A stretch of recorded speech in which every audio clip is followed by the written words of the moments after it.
अभी आप लोगों ने सब लोगों का सुना होगा दहेज अभिशाप। दहेज लेना और देना दोनों ही जुर्म है।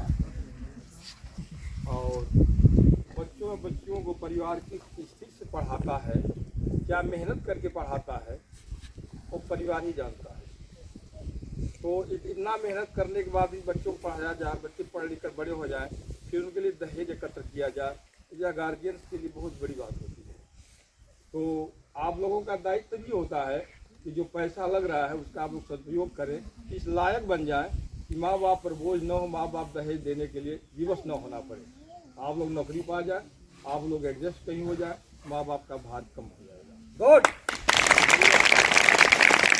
भीमराव अम्बेडकर ने जो संविधान बनाया है वह सभी लोगों के लिए बराबरी का अधिकार है। पढ़ाई के लिए, चाहे चिकित्सा के लिए, चाहे नौकरी के लिए, अगर आप लोग मेहनत करेंगे अवश्य सफल होंगे। संविधान इसीलिए बनाया गया है कि सभी लोग अपना ठीक से रह सकें, ठीक से अपना सामाजिक स्तर ऊंचा कर सकें।